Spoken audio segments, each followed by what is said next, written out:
welcome back to Inside the Salesforce Ecosystem, the podcast where we dive into the people, partnerships, and stories that make this ecosystem so unique. Today's episode is a special one. You might have seen her speaking at Dream events, come across her on LinkedIn, or maybe even caught her on our community spotlight a while back. So today I'm joined by Talia Johnson. Talia recently joined PDF Butler as an account executive, and today we're going to chat through her journey through the ecosystem, the power of the community, and what it's like moving from being a partner to joining the team. So let's jump in. Talia, welcome. Hi, thank you so much for having me, Luke. It's a pleasure to be here.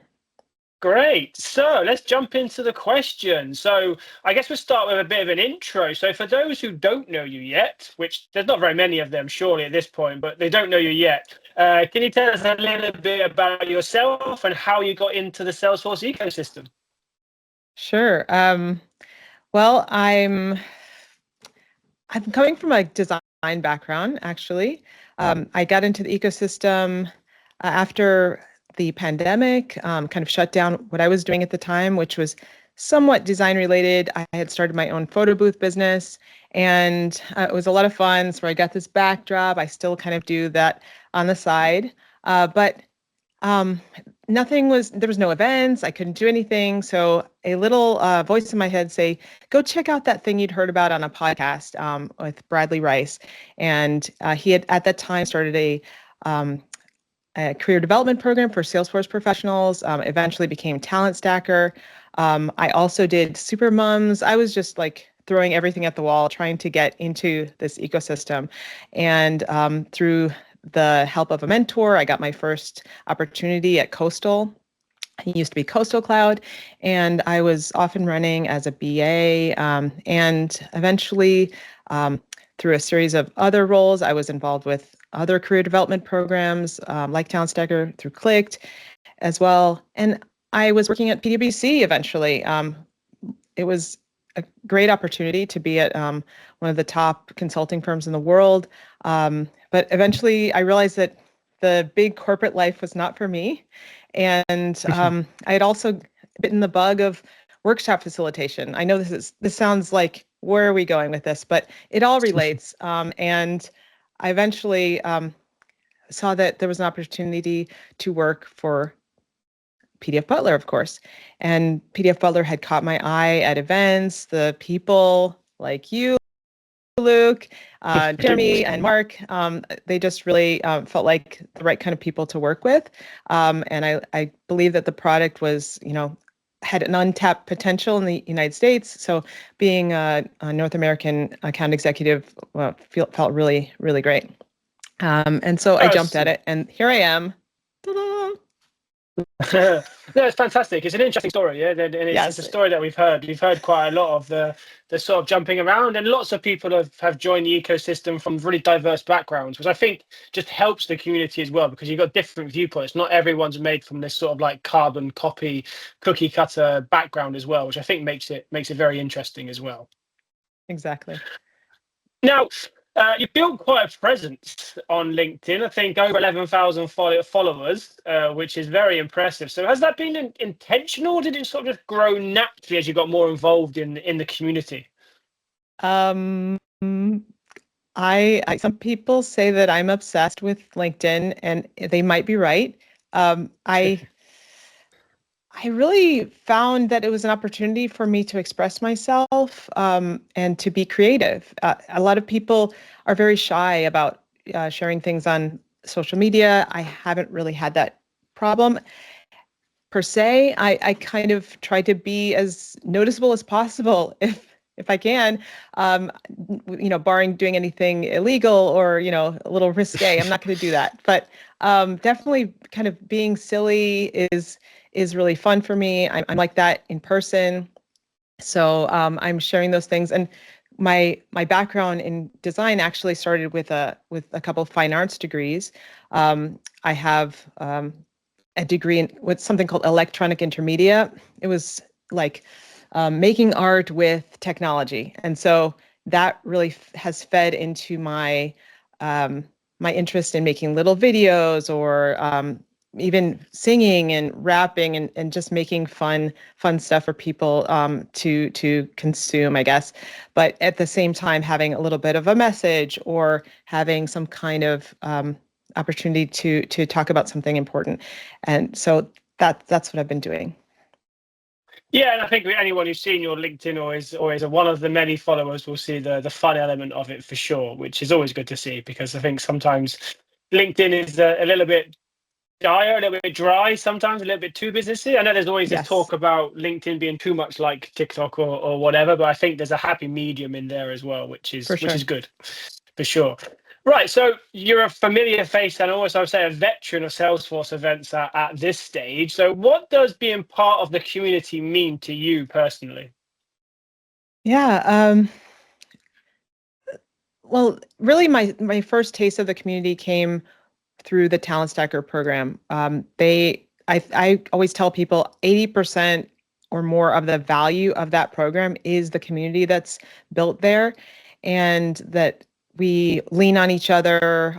When we do get a chance to see each other in person, it's like seeing an old friend that we've never seen before, and we're always helping each other, giving back to that community.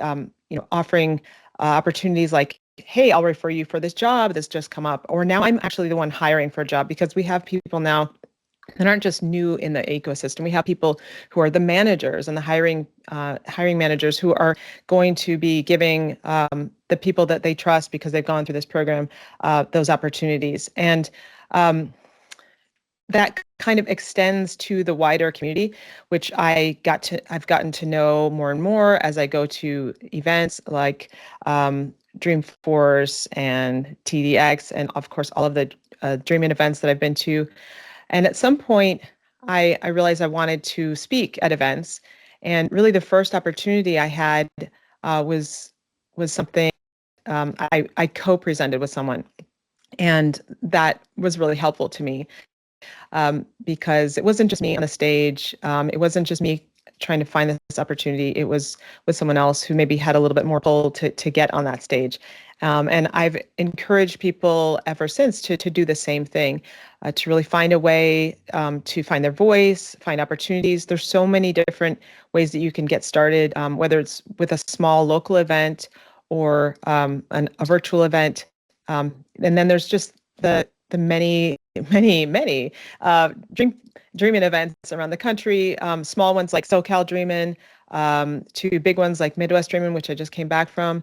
But you are more likely to be chosen, I think, if you have built up your experience working from smaller to larger and eventually getting to Dreamforce.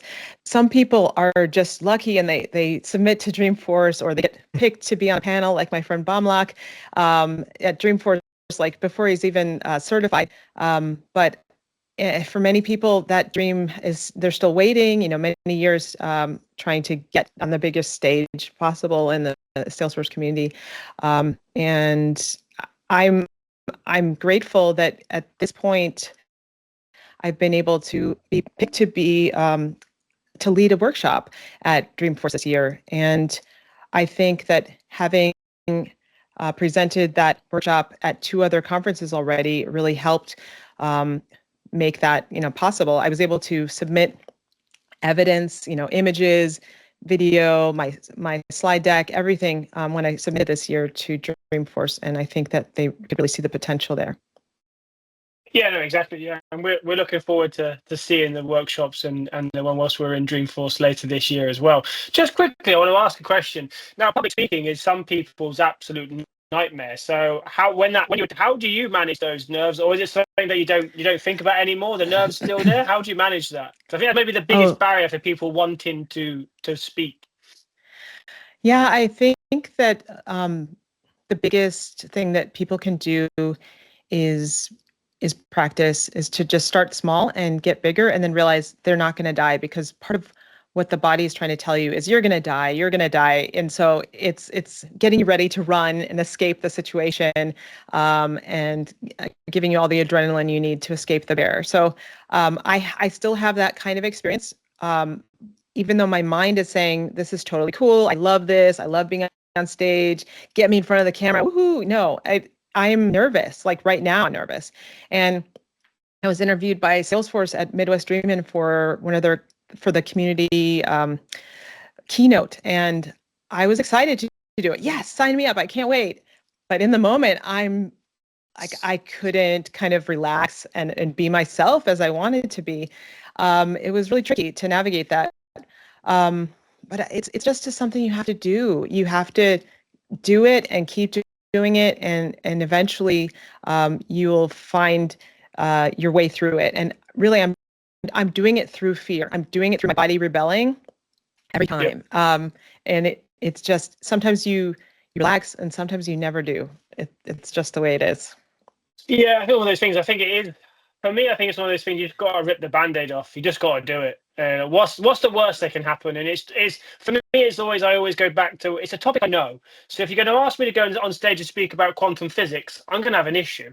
But if it's something that I know, then okay, just sort of relax into it and know it's that, and you just got to do it. You've got to like feel that fear and just sort of push through anyway. And it becomes easier. I don't think it's ever easy, but I think percentually every time I think you chip away a little bit and it becomes a little bit easier and a little bit easier. But then maybe also on the flip side, you get bigger audiences, so that fear then comes back again. So it can be a bit of a shift, definitely. I think, for sure. Yeah, when I'm going to have a room full of 100 people at the workshop, and probably the first time will be a lot more difficult for me than the second time I do it. So yeah, exactly. Unless you've had a couple of sort of runs at it as well, so now you can tweak it, you can fine tune it, ready for the big stage of Dreamforce as well. So that's been beneficial. Yep. So we've mentioned Talent Stacker a little bit already, but yeah, so if it sounds like the community's played quite a key role in your career growth and probably opened unexpected doors. But yeah, tell us a little bit more about Talent Stacker and sort of what it is to maybe people who don't know what it is. Sure. Well, it came out of the mind and experience of Bradley Rice, who was a Salesforce professional who had found a way to trade a full-time role as a Salesforce professional and made it into a part-time work from home remote opportunity, but he was paid as a full-time employee. And he was on a podcast or a few of them after that. And he presented this kind of ideal situation that many people dream of, and working part-time, full-time pay, remote, be with your family, great balance. So that was inspiring. So many people reached out to him after being on the podcast, and he would, send them emails saying, "Here's how you do it. Let me explain. Let me answer your questions individually." And that just became overwhelming at some point. And he said, I need to put this together into like some lessons or course so that I can just say, here, take this and go with that. So it became a course, and it grew, and many people got jobs following his advice, which really the program initially wasn't about like, here's how you make pick lists and, set up profiles and all that. It was, there's all these free resources out there that Salesforce has put out through Trailhead. Here's how you navigate that, because it is so overwhelming when you go there and you don't know anything. There's so many trails, you can get lost. You end up like learning about, some issue that you're not ready to get into. While interesting, it's not really helping you to get your first certification when you start wandering around. So his initial guide was, here's what you can do in Trailhead. And in addition to that, I'm going to tell you how to land a job, because it doesn't matter if you have a Salesforce certification. If you don't know how to land a role, you're never going to get a job. So he even has I think they still do this, a 5-day free course where you could follow those 5 steps and run with it. And I've known people who have just followed the free lessons and landed their first Salesforce role. But if they want to be a part of an ecosystem and they're not really consistent, they might kind of poop out. If they have, some difficulty in the process, then being a part of this program is ideal for them. So initially it was, how to brand yourself, how to interview, how to do your resume for this type of role, how to translate your previous skills into something that would appeal to someone hiring for a Salesforce role. Like, you're a nurse. Like, what does that have to do with being a Salesforce professional? There's definitely carryovers and transferable skills. So how to translate all that. And then they're being able to navigate Trailhead, as I said. But as time went on, and more staff members were added to the company, they were able to add more kind of lessons, and there was follow along, build an org kind of things, and they've expanded to different tools as well. So that it's a comprehensive program now, and everyone who I talk to who's been through it, even if they have never landed a job yet, they know that what Talent Stacker has put into it is what they need, and it is really their hard work, the person who joined, that is really going to make the difference. That Talent Stacker has given them all the tools that they need to succeed. Yeah, it's great, and also it's always good to see. Obviously, Jeremy on our side also went through the Talent Stacker Yes. sort of course as well. And when I do see other Talent Stackers meet at events and etc., it's always good to see there's a connection between you Talent Stackers. Absolutely. It's equivalent to that you were a college alum. It's Exactly. one of those. It seems to be Exactly. that same thing. So it's Except always I great don't to even see. I know anybody from my college, so it's even more kind of like a family. Yeah. Your cousins or something. You all have to share the last name, whatever it is. You just kind of like high five them and like, I know, yes, Yeah. we're together on this. Yeah. Exactly. So then, now you're experienced in the Salesforce ecosystem. What would you say to someone new in the ecosystem who's unsure sort of how to get involved? Yeah. Okay. So it may sound weird, but I would start, getting on LinkedIn and experiencing the community virtually. If you're not ready to go to an event, start finding people on there who to follow. You can, of course, sign up for Trailhead, follow the trail to get your first certification, which I recommend the admin certification, no matter what path you end up going on. I don't, I'm not an admin right now, but I have an admin certification, and I think that it's a great foundation for lots of different paths. But starting to develop your branding, Talent Stacker has a free resource on, your LinkedIn branding. You download that, follow the steps, and actually do them, and try to get over your fear of posting. It may be to no one at first, whether you're posting to on LinkedIn because no one's following you, you're not really connected to anybody, but you're kind of building that muscle of posting and talking about what you're learning, what you're interested in, a little bit about yourself. It could be, I went on a walk with my dog today and I was thinking about, how I want to transition to this career. You can make anything that you do in your life, kind of relate to your career. I try to, at least. And, or just, how, being a good person, that's part of, your soft skills, and being able to communicate is all part of, the role that you eventually will take in the ecosystem. And then follow people, like I said, follow those people, comment on what they're doing, and start to create relationships and start to network, reach out, connect, click the connect button, send a note why you want to connect with them so people don't think you're a creep. Even though I seem to connect with everybody, even if they don't send me a note. And then I would say go to trailblazercommunities.com, look up your local user groups if you have one. If you don't have one, hey, guess what? You can start one. Eventually, if you feel brave enough, that's what I did in my local community. We didn't have one.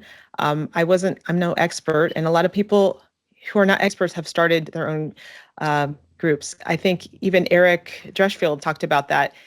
He was, roped into starting a group when he was just a baby in the ecosystem. Wait, I don't know anything. Why are you telling me to start a group? And it's a way for you to actually attract other people who are in the ecosystem or interested in learning.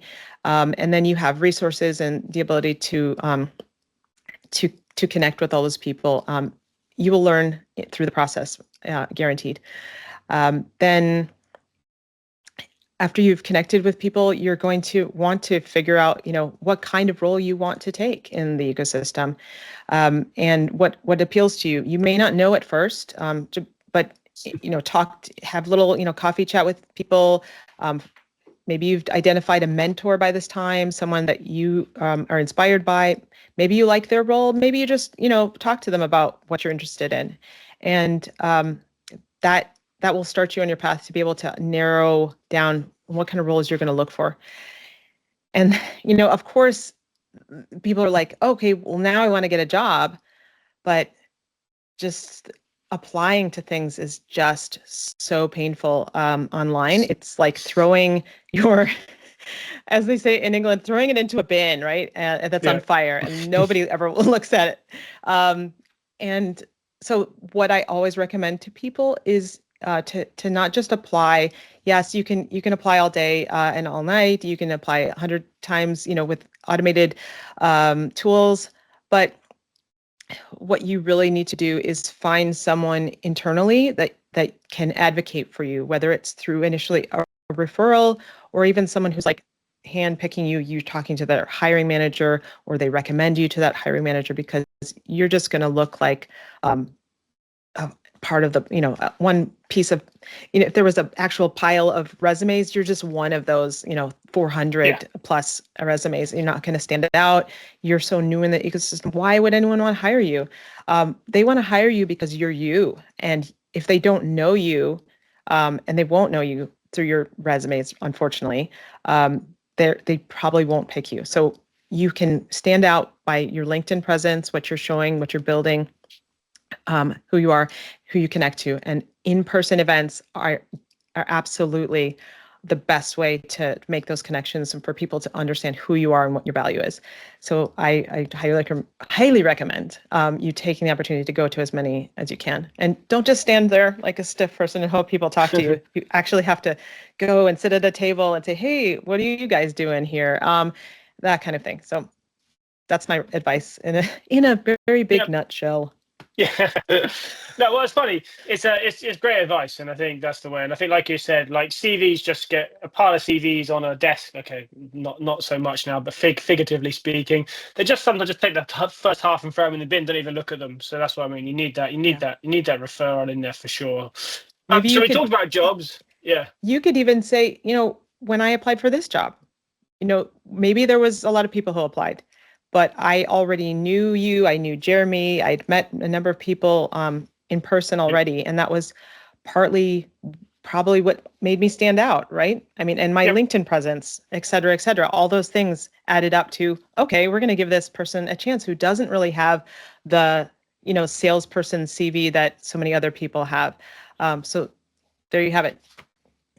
Indeed. Well, so it's interesting. It's a great segue into my next question, was about, obviously, it's not that long ago that you joined PDF Butler as an account executive. So yes. I guess, what made you say yes to the role? How's the transition been, and has anything surprised you so far? Yeah. Okay. So as I said, I don't have a long sales background, but I did do some sales with my my photo booth business. I had to talk to potential clients, explain my offerings, talk about price, explain them, what would be a good idea and a bad idea for their event. And my BA background also kind of plays into this role. So there are a lot of things that that have helped me, but there's a lot of things that are new to me, like terminology of sales, how and when, what to say, and what the following up, and all those things are a little bit new, and I'm learning all that as I go. I really enjoy helping people in the discovery calls. That's like my favorite part, talking about their use case, and I think that people can really feel that I'm excited about what they're trying to accomplish. So I feel like I'm doing a good job at this point. You're the best judge of that. But if I were to say how hard is it, it's been fairly easy. Everyone has been very supportive, with all my questions and not giving me a hard time, like, why don't you know the answer to this? So it's been a great company so far, and I appreciate how small it is, and the way that I can talk to anybody from the CEO to anyone really. No, yeah, no, it's been great. Yeah, and I think that the energy and your BA background, I'm a BA by trade as well, so that I see those traits and see how they can be very beneficial in sales Yes. as well. Okay, right. We'll go back to events a bit because events are everywhere in Salesforce. You can probably go to an event around the world every week easily, I'd imagine. But what's your sort of favorite Salesforce event memory to date, if you can just choose one? Ooh, that is a tricky one. There's one I went Talia, there's one memory that I wasn't there for, but I've heard the stories of, and that was in New York. That was quite a funny one. But Okay, well, in I terms guess of you could say that memorable, that yeah, is memorable. It was yeah. just before New York World Tour.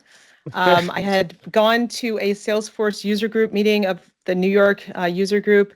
Um, there was a special guest there, and I had gotten there just at the end. Oh, it's all over. Oh, there's a bunch of pizza left over. I I had a bunch of pizza. We walked over to find my friend who was going to meet us at a bar, and I grabbed a bunch of people and said, "Hey, let's go meet up with him before World Tour. Just hang out." Um, we walked into the bar, and I walked up to my friend, and I leaned over this high table, and I said, "Hey, what's up?" and greeting him, and someone on the other side of the table at some point said, "Your hair's on fire." So I was like, immediately, my hair is on fire right over here. And I can't really see it, but I can see something. It's a very dark bar. And I'm like patting it down um, like crazy, and I get it to go out, thank God. Uh, but I'm not Michael Jackson. But Yeah, we have some things in common now. But yeah, it was really weird. I wasn't used to having like a live candle on the table. I think that's what it was, or I just wasn't aware yeah. that it was there because I just arrived. And yeah, I set my hair on fire just for World Tour. I was a little freaked out that I was going to be bald somehow for Yeah. my first day with my team with PDF Butler. That was my first week on the job. I was like a little shaken up, like, oh God, my hair was on fire. So I went to the bathroom and just like clumps of charred hair came out, but nobody could tell because apparently I have a lot of hair. Yeah. Yeah. No, it's that memorable. I had a guy who happened to be there come up to me in Zurich a couple of months ago and say, "Oh, I met one of your colleagues. She set her Oh hair my on God. fire in a bar in New York." So That's it right. spreads around. Yachty. And he remembered us because of that, I think, as well. So it was definitely a good way of doing it. It's a marketing tactic. I'm not sure it's It's one you should definitely repeat, but something it's I'm not going to do again. yeah, Yes. no. We could do other things. Yes, Yeah, I'm we could sure do there's like other a options. ice bucket challenge, all kinds of Yeah. fun things, but probably not the hair Oh, on let's not fire. bring ice bucket challenge back. Oh God, remember those days. Oh, let's not bring No. that back. No. Um. So again, coming sort of circling back around to the ecosystem again, is there one person that you would recommend people that they should follow? Because maybe it's the content, maybe it's the fun that they Mm. bring, or whatever it is. Are there one or maybe a couple of people that you would recommend people to follow from the ecosystem? Yeah. I I'm gonna say Bradley Rice. Yeah. He's always, very real with his advice. And sometimes it's just a positive message for the day. And stay because a lot of people are disheartened by the difficulty that and challenges of finding a job right now, whether it's their second role because they were laid off, or it's their first one and they got in with all kinds of hope and dreams and fire and energy, and then it gets kind of daunting when it doesn't come instantly. So following him would be a great idea. Um, I'd love people to follow me. I know that's weird, but I do enjoy helping people. In over the years, I've had people who reach out to me and ask for advice or help, and I'm always happy to help. and just direct people to resources or whatever I can do. I've gotten together with people for coffee chats or whatever. I love Vanessa Grant. She's also very real. She has opportunities. She's always in events, in virtual events. She speaks at conferences as well. But those virtual opportunities with her and Payman Lim as well. They run the BA. I don't know the exact name of it. There's a BA user group. So Payman Lim, she's amazing. She will kind of make you feel something inside because she's always kind of talking about those deeper, connections that people need to make when they're communicating, whether it's through discovery or through coworkers or whatever it is. Soft skills as a consultant are extremely important.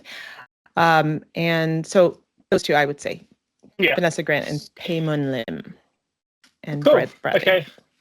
Yes, excellent. Thank you. Right, so penultimate question before we finish off with some rapid fire questions. So last proper question, so to speak. So what's one non-Salesforce thing people might be surprised to learn about you?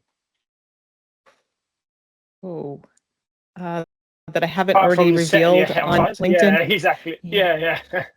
Well, maybe it was part of your LinkedIn. So if you revealed it on LinkedIn, I think that's okay. I think that can be that's not a spoiler.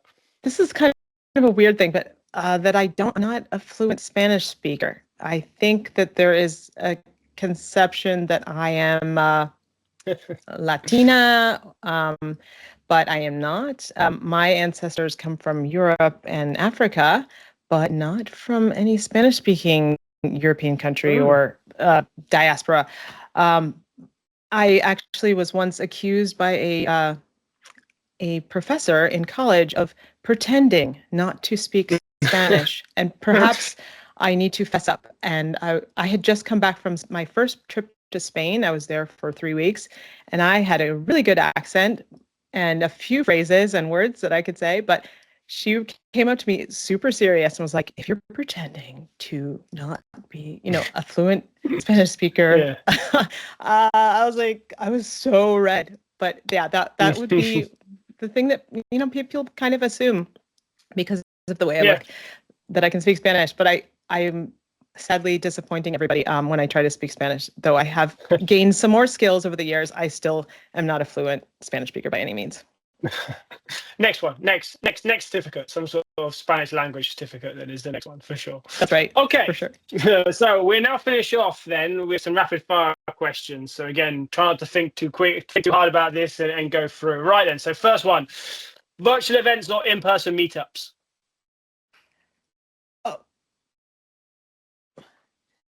Virtual events versus. Virtual events or in-person meetups. Oh, okay, sorry, I misheard you. Okay, in person, of course. In person, indeed. Big conference energy or local community vibes? Ooh, I'm gonna say local. Okay, good. This is a tough one. Marketing team have this is a tough one. You might have done the fence on this one. Super Mums or Talent Stacker? I love that Super Mums exists, but I must say Talent Stacker because the community was next level. Yeah. Would it be fair to say, sort of quick sidebar, would it be say that Talent Stacker had a bigger impact on your journey so far, potentially? Absolutely. Yeah. Okay. But we still love was Super more. Mums, It was the community, by far the community. Yeah. But we still love Super Mums. We see them everywhere, so it's always for good. Sure. Right. So, content planning or spontaneous posting? Ooh, spontaneous. I definitely don't plan. Good. Yeah. Good answer. And last one then. So, golden hoodie or Salesforce MVP?